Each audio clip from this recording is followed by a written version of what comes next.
show. Jason Chaffetz, former House Oversight Committee chair and Fox News contributor. Brian Brenberg, co-host of The Big Money Show on Fox Biz. And Liz Peek, syndicated columnist and also a Fox News contributor. I should have said fabulous Fox business. Jason Chaffetz, your oversight chair? Yeah. What'd you do? Yeah. 220 plus agencies. Huh? Really? Well, it's crazy, but you know what? Good thing you've come back to TV. Well, for the first time, we have an atmosphere. I mean, I was dealing with President Obama. They didn't want to cut anything, right? We had Harry Reid in the Senate, for goodness sake, right? So, well, I actually passed cut, cap, and balance. Got $100 billion in spending cuts, capping spending Don't of be GDP defensive less than. about it. I am. I understand. It bugs me. We're doing the airing of grievances. If we had done this, yes, that's right. If we had done that, what we did in 2011, we wouldn't have this problem. But you know what? Donald Trump has brought fiscal restraint. He's made it sexy again, and he's brought it back. He's created this atmosphere, and he's convinced the American people, and now he has a mandate to actually get it done. That, combined with the Chevron deference ruling from the Supreme Court, actually got rid of the EPA versus West Virginia. Yeah, very important. Yes, it did, because it said that you can't just make up these rules by these regulators. So you got to starve the beast, get rid of those regulators, and that's what I think Doge is doing and why it's so exciting. Now, Liz, actually, I mean, it could be the most important thing that happens under Trump. It's possible. It's so vast and sweeping. And you have two intellectuals and two activist intellectuals who want to work on this. I mean, they're going whole hog. They're hiring people, et cetera, et cetera. And all this stuff about, well, you don't have any power. Of course, they don't have any direct power, but through the Office of Management and Budget, it will all be codified into legislation. But, it's not about waste, fraud, and abuse. No. It's about chopping down the central planning regulatory state that, you know what, has wrecked this country and its economy and its culture for I don't know how many years, 50 years, 75 years, whatever. And it just continues to grow. But when they talk about no power, they're forgetting about the voters. The voters are very much on board with this. And what they have done that's so brilliant, these guys have crowdsourced this whole enterprise of Doge. They are on Twitter, X, whatever, other platforms as well, saying if you have ideas, let us know. And here's a terrible idea that we're spending money on. What do you guys think about this? I mean, it is riveting. And you know, Larry, I have a childish enthusiasm for Doge. I think it is, without a doubt, the most exciting thing that's happened in such a long time. And then you come up to the White House, Joe Biden just agreeing with the government employees union that they're actually going to protect 42,000 members of the Social Security Administration from having to go back to their office. Yes. So, I mean, that is the kind of resistance that we're seeing. That's that sound I keep hearing from Washington. Yeah. It's knees knocking of government employees who don't show up anymore. So you know what you do? It'd be terrible. You move the organization. Remember Robert Townsend? I think he was head of Chrysler a million years ago. He wrote a business management book. He said, when you take over, move the headquarters, because only the people you want and who want to work for you are going to come along. So whether it's a Social Security or FBI, I know these aren't easy things. None of this is going to be easy, but they can get some stuff done. There's a lot of real estate in Alaska available, I think, at good prices. Why don't we move it up there? You know, they could move cattle in Yellowstone from that fabulous TV series. That's right. There's a lot of things they could do. We can do this. Or, you know, they could be workers in the oil fields for that great series Landmark. Everything's good on TV. Everything's bad in Washington, D.C. But, Brian, I appeal to your professorial knowledge, and I mean this quite seriously. To me, talking to Vivek, and I'll talk to him a lot in the last year, this is not just about waste, fraud, and abuse.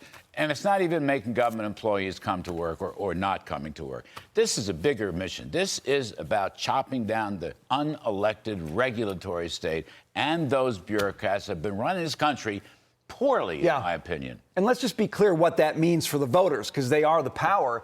It's people in middle America, it's people outside of D.C. who are trying to run businesses, who are trying to run families, who are trying to fill up their cars, and they feel like at every single turn there's a form, there's a prohibition, there's a rule that keeps them from doing what they know how to do. And what they're asking Doge, I think, is unlock the power, unlock the potential.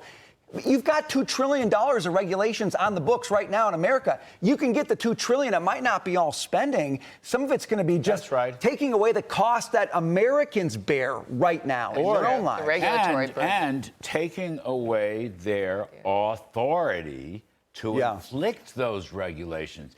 That's what the Supreme Court decisions are going to do.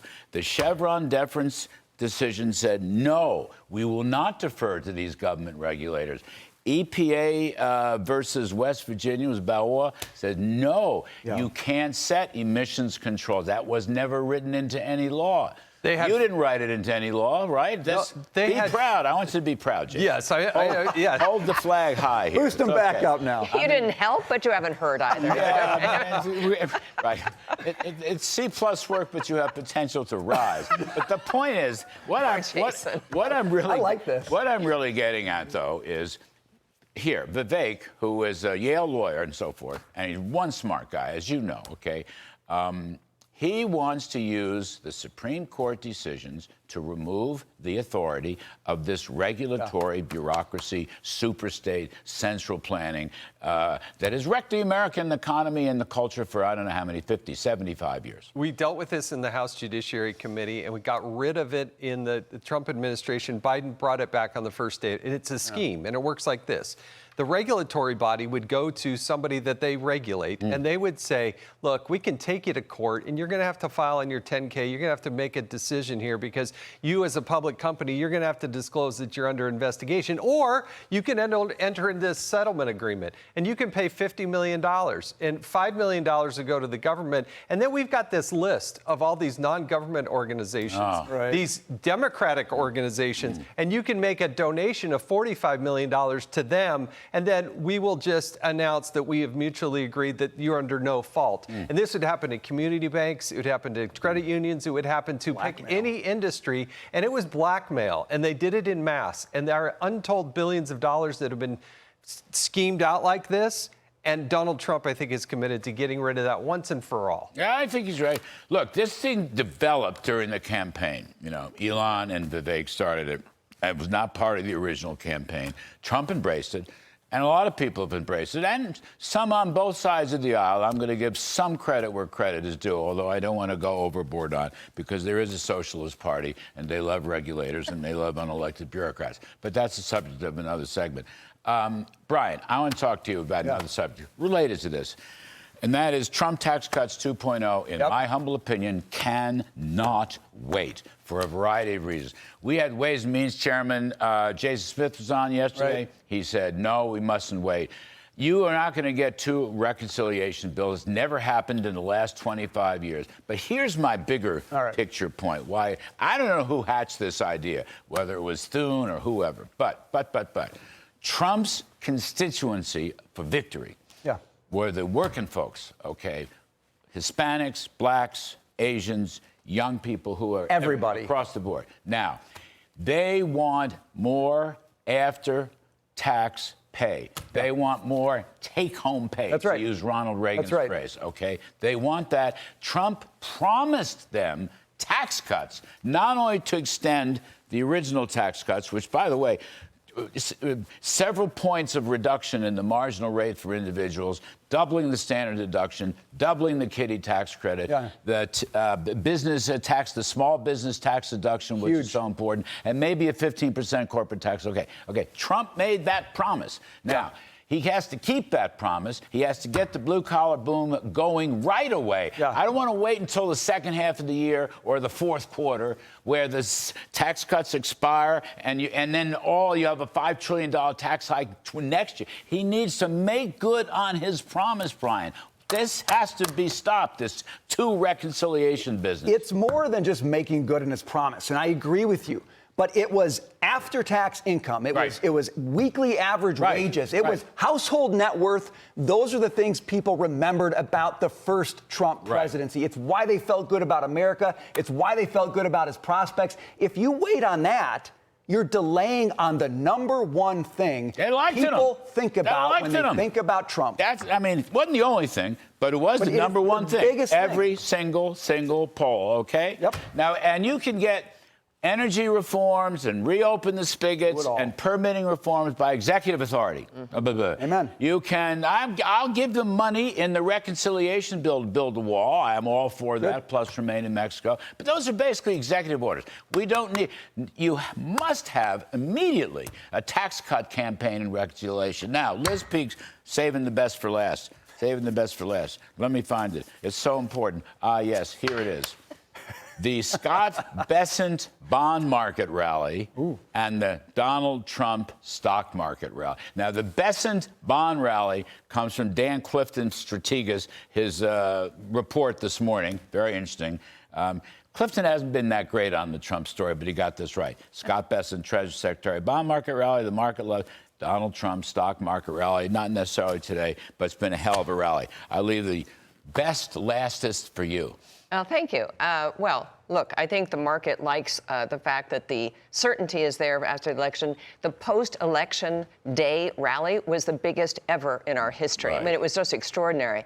Why? Because of deregulation, because of the promise of lower taxes, folks. Thank you. I mean, yeah. Thank you. How could we have elected Kamala Harris when she was running on a $5 trillion tax hike? No one even talked about that. I'll never understand that. I mean, Republicans didn't press that home.